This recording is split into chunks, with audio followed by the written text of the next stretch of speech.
So a friend reached out after we started this channel. Edward, not his real name, said he's only ever told his family this story before now. He thought maybe sharing it here might help someone avoid the same thing in the future.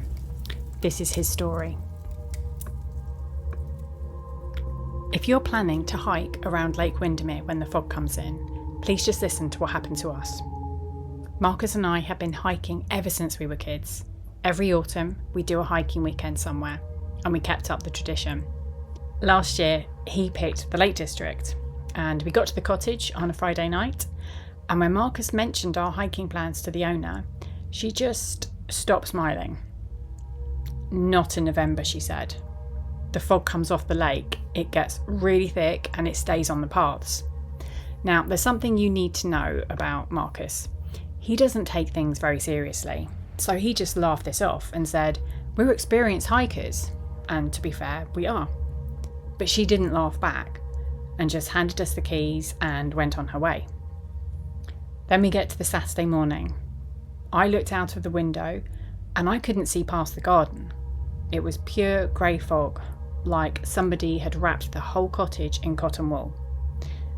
I suggested that we wait, just leave it a while and hopefully the fog would lift. Marcus said, "It'll burn off by noon," and was like, "Come on, Ed, we came here to hike." So we went, and I really wish we hadn't. The path followed the shoreline, at least Marcus said it did.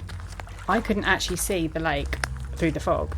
I could hear the water lapping somewhere to our left, but I couldn't see anything.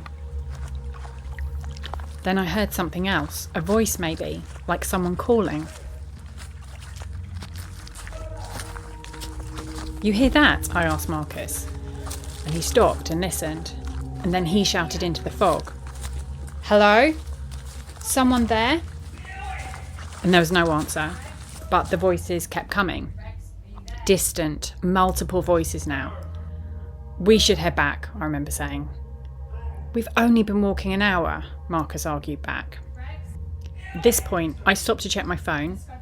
There was no signal, but at least I had the offline map. And when I looked up again, Marcus was gone. "Marcus," I called out. And then I called out a lot louder, "Marcus!" And there was nothing. The fog was so thick, I couldn't see more than 5 feet ahead of me.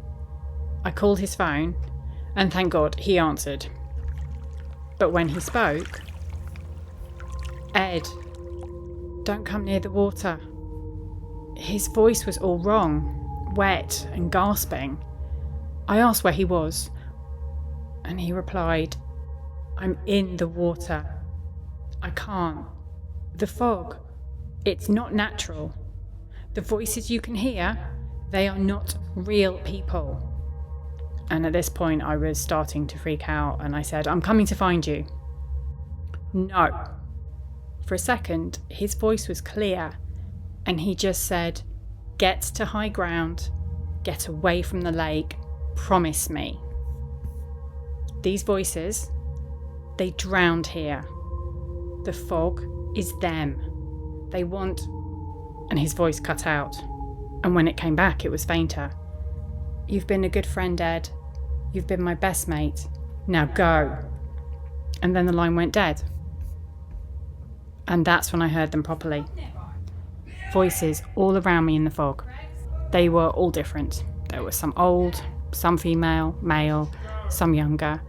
And then crystal clear, I could hear Marcus's voice. "Ed, I got out. I'm over here." But he just told me not to follow his voice. And that's the Marcus I trusted. The voices got angrier when I backed away. And then I heard wet footsteps behind me, like something dragging itself out of the water. And I didn't look around. I remembered what Marcus said, "Get to high ground." So I ran, scrambled straight up the hillside, away from the water. The voices followed for a while, but as I climbed higher, the fog thinned. When I finally broke through into sunlight, I looked back. The voices had gone. The fog sat over the lake like a lid, solid and unnatural. They found Marcus's body 2 days later. It was 50 yards from the shore path, in water that should have been too shallow to drown in. The cottage owner just nodded when I told her. "Your friend actually saved you," she said. "The fog takes who it can, but sometimes love is stronger." I'm telling you this because it's November again. The fog will be coming to Windermere soon. If you go, and if you hear voices in the mist, even voices you recognise, don't follow them. My friend died warning me about that. Don't let his warning go to waste. So this was my friend's story, and if you have similar tales to share, please let us know in the comments. Thank you for listening.